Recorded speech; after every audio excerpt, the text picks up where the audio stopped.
segini doang sih pudingnya? Oh yang segit-segit gitu loh. Guys, ngasih hadiah ke cewek itu kadang susah-susah gampang ya. Dikasih kue tart, katanya bikin gendut. Dikasih puding, katanya biasa banget. Nah guys, biar ceweknya nggak bete, dikasih puding yang bias-bias kasih alias biasa aja. Yuk, kita ke tempat masternya puding unik, enak, dan tetap sehat. Shh, nggak bikin gendut. Ini nih tempatnya, di daerah Sleman, Yogyakarta. Di sini kamu bisa menemukan berbagai macam puding dengan topping buah-buahan. Puding ini emang lagi ngehits guys di Jogja. Kenalin nih pelopornya, Mbak Mumu. Mbak Mumu ini emang super baik deh. Hari ini dia mau bagi-bagi resep. Siapa tahu kamu bisa coba bikin di rumah.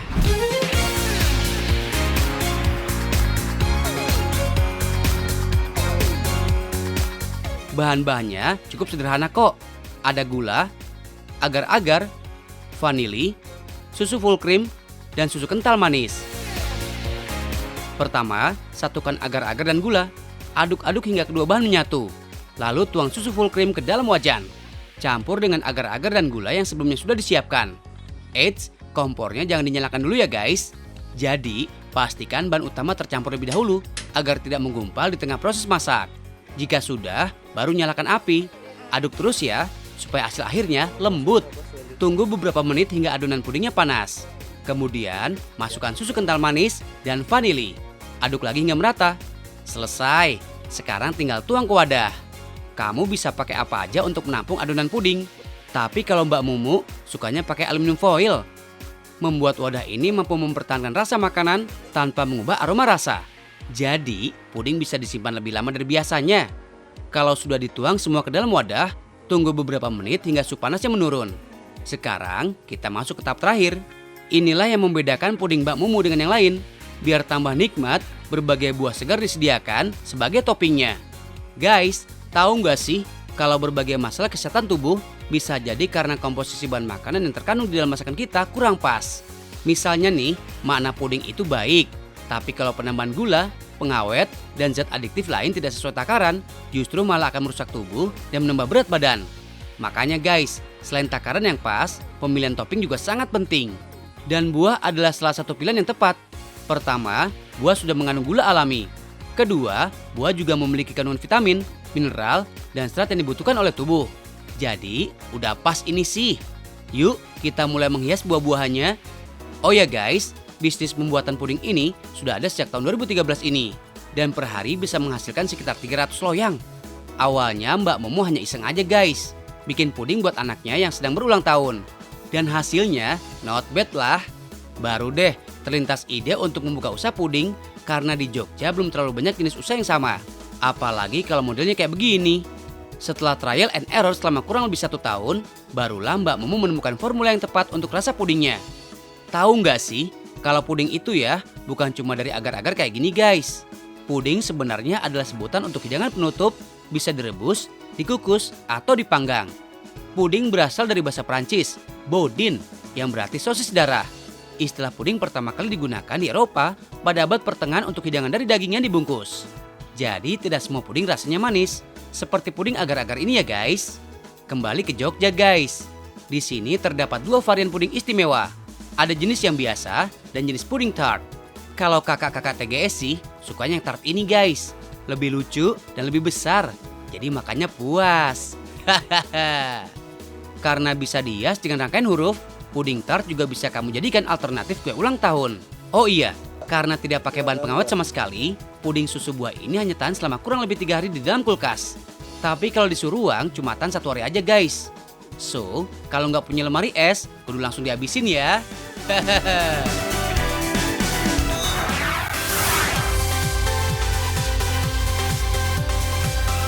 Guys, masih di sekitar kota La Paz di negara Bolivia. Masih banyak lagi keunikan yang akan dieksplor sama Kak Dinda, termasuk kulinernya. Kali ini, Kak Dinda bersama Norah dan Haura berkunjung ke salah satu pasar yang ada di kota La Paz. Karena keberagaman jenis tanah dan iklim, Bolivia juga memiliki berbagai jenis jagung. Dan di pasar inilah kita bisa melihat keberagaman itu. Dari warnanya aja udah beda loh guys. Termasuk ada jagung yang warnanya ungu. Jadi yang paling khas dari Bolivia ini adalah jagungnya. Sini kita lagi lihat-lihat jagung, mau beli. Tapi ini lucu banget sih karena banyak sekali jenis-jenis jagung dan masing-masing tuh punya purpose-nya masing-masing, punya tujuannya masing-masing. Nah kalau yang ini biasa dimakan untuk snack, sedangkan yang jagungnya ini biasa dimakan untuk menggantikan nasi. Tapi kita tidak mau mencari itu, kita mau cari yang warna ungu. Mais morado atau jagung ungu merupakan jenis jagung yang berasal dari Amerika Selatan, tepatnya di pegunungan Andes. Awalnya jagung ini memang tumbuh di negara Peru, lalu dibudidayakan oleh para petani hingga menyebar ke seluruh wilayah Amerika Selatan. Bijinya yang berwarna ungu sering dimanfaatkan sebagai bahan pewarna makanan serta minuman alami. Warna ungu ini dihasilkan dari kandungan antosianin yang merupakan pigmen pada berbagai jenis tumbuhan. Normal. Asia orang? Oh iya, Kak Dinda dan Mas Eko sang kameramennya sempat kesulitan mengambil gambar di pasar ini nih guys. Jadi, banyak warga lokal yang masih memegang teguh kepercayaannya. Seperti para penjual yang ada di pasar ini, ketika melihat kamera, mereka langsung ngumpet di balik karung. Ada-ada aja ya. Tapi, memang begitulah seharusnya guys. Kalau lagi traveling, kita wajib menghargai adat istiadat serta kepercayaan yang dipegang oleh masyarakat setempat.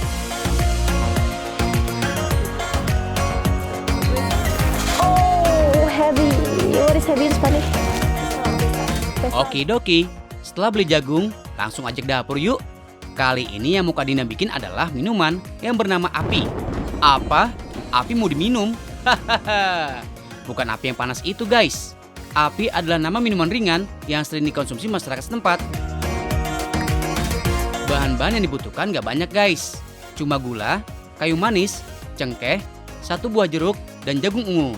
Sambil nunggu air mendidih, yang pertama harus dilakukan adalah menghaluskan jagung. Sebenarnya ada juga tepung jagung ungu instan yang bisa dibeli di toko. Tapi rasanya akan lebih nikmat jika kita menggiling sendiri. Selain nggak pakai bahan pengawet atau bahan kimia lainnya, rasanya juga lebih segar. Oke, listo. Sudah jadi, sudah halus jagungnya. Kalau mau bikin minuman api ini memang jagungnya itu harus dihaluskan sampai benar-benar halus. Jadi nanti dia akan melebur dengan sendirinya dengan air panas. Setelah air mendidih, masukkan bumbu penyedap utama, yaitu kayu manis dan cengkeh. Kemudian, jagung yang halus bisa dituang semua ke dalam air. Untuk membuat api, biasanya masyarakat lokal menggunakan kulit nanas atau jeruk. Ini berfungsi sebagai penguat aroma dan penambah rasa asam segar di minumannya. Air yang sudah berubah warna menjadi ungu harus terus diaduk selama kurang lebih 15 menit. Nah, apinya sebentar lagi udah mau jadi. Sekarang aromanya sudah mulai berasa. Di dalam sini tadi dimasukkan cengkeh, cinnamon, sama kulit jeruk. Tapi aroma yang paling berasa itu adalah aroma cengkehnya.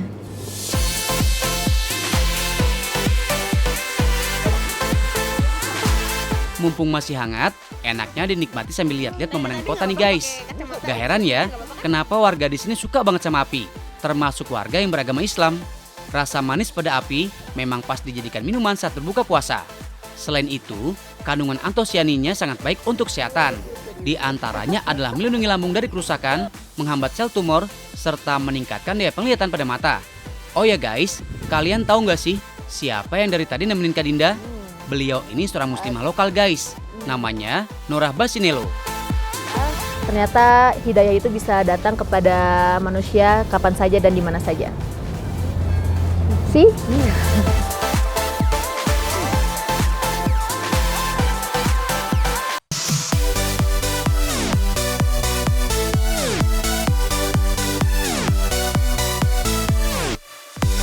Guys, yang tiba-tiba pengen makan martabak manis, ngacung.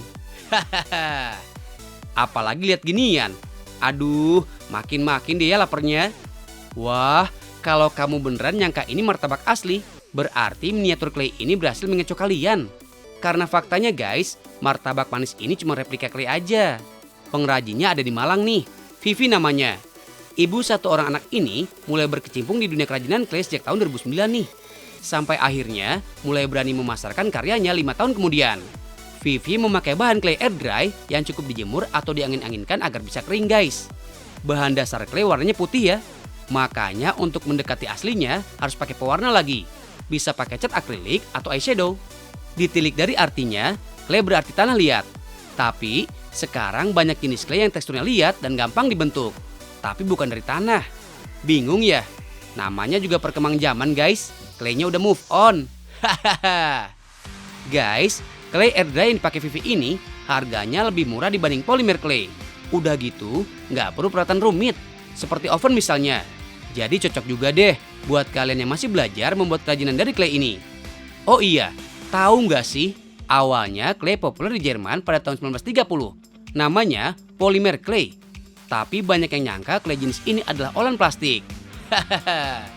Lanjut bikin nasi pecelnya guys. Miniatur clay yang dibuat Vivi memiliki perbandingan 1:12 nih guys. Karena sangat kecil, jadi harus lebih teliti dan hati-hati ya guys.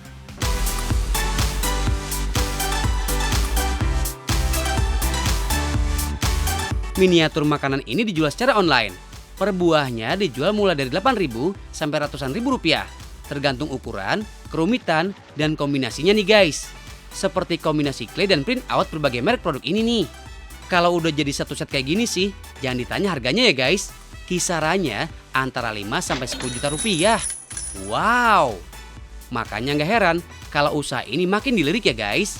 Karena banyak restoran yang juga memakai replika berbahan clay ini untuk display restorannya.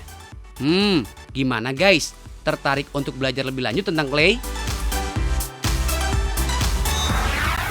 Rolling. Action. Halo guys, balik lagi bersama Arya Sugoro di Tahu Gak Sih?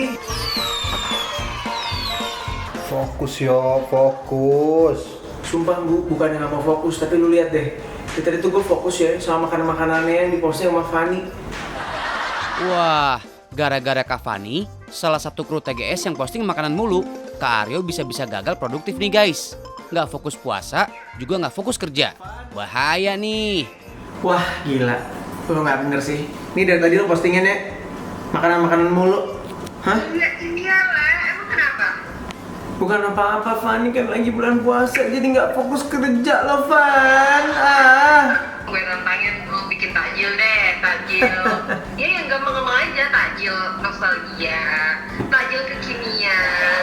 Selamat bikin takjil. Baik. Gua terima tantangan lo. Cuman gitu doang mah. Anak kecil. Kak Aryo gercep banget nih guys.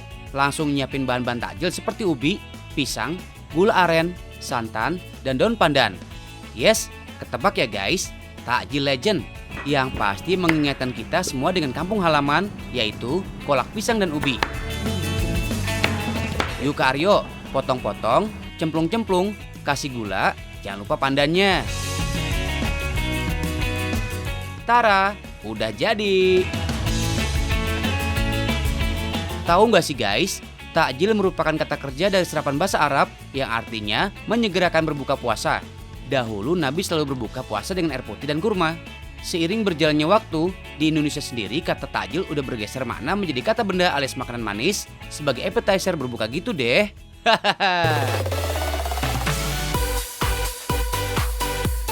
Oke, sekarang kita bakal bikin yang namanya takjil kekinian. Gue punya cookies and cream cheesecake lumer. Asik.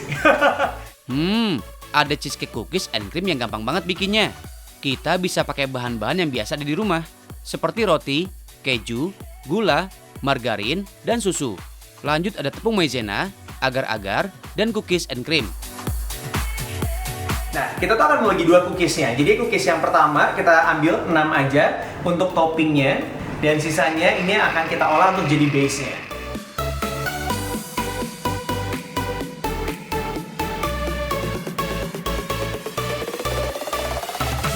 Ini nih guys, yang akan bikin si cheesecake jadi leleh, lumer, nikmat. Campurkan semua bahan seperti roti, keju, gula, susu, dan agar-agar. Kalau udah nyampur kayak gini, panasin dengan api kecil. Jangan lupa aduk terus, biar nggak menggumpal. Begitu api meletup, langsung matiin deh. Lanjut, masukkan adonan tadi di atas base cake cookies. Kayak gini guys, jangan sampai penuh ya, karena kita akan taburin lagi pakai remahan cookies. Oke, ini dia hasilnya. Tada! Nggak berani liatin kamera takut tumpah. Wah, Ini sih awesome and beyond expectation ya guys. Kak Aryo beneran menaklukkan tantangan Kak Fani dengan perfecto. Semua takjil udah siap sedia.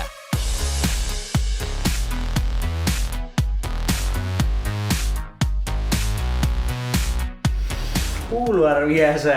Kalau udah kayak gini, saatnya kita membuktikan kepada Fani kalau kita juga bisa masak ginian doang. Hah, cemen. Kita sekarang langsung kasih ke Fani ya. Silahkan Fani. Wah, ternyata Aryo bener-bener bisa nerima tantangan aku untuk bikin takjil kekinian. Wah, keren banget. Dan ini aku dikirimin cookies and cream cheesecake. Aromanya enak banget guys. Aku mau coba deh. Lagi puasa. Ya udah, kita tunggu azan dan nanti kita langsung cobain takjil bikinan Aryo. Thank you Aryo.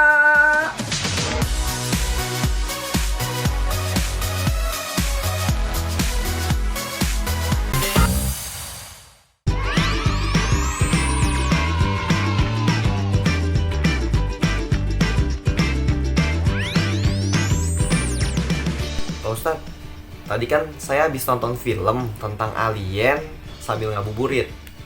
Yang kayak di film Guardian of the Galaxy yang ada Thanosnya kayak gini. Nah Pak Ustadz, yang saya mau tanyain, sebenarnya alien itu ada nggak sih dalam Al-Quran? Terima kasih. Tapi begini, ada isyarat dari Al-Quran ya. Di surah Asy-Syura ayat 29, A'udzubillahi minasyaitonirrajim. Bismillahirrahmanirrahim.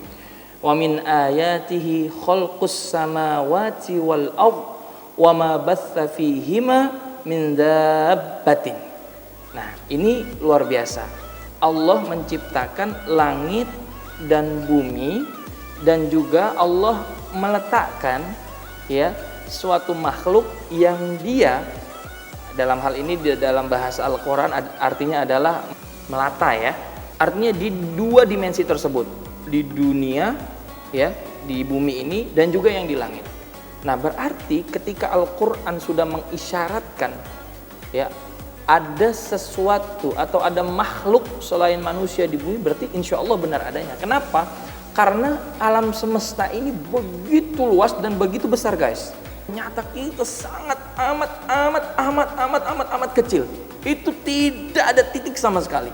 Bahkan universe atau alam semesta yang kita tinggali ini, yang memang kita tidak pernah keluar dari bumi ini, itu tidak ada apa-apanya dibandingkan alam semesta yang Allah ciptakan. Masya Allah, maka begitu luas dan maha suci Allah yang telah menciptakan langit dan bumi.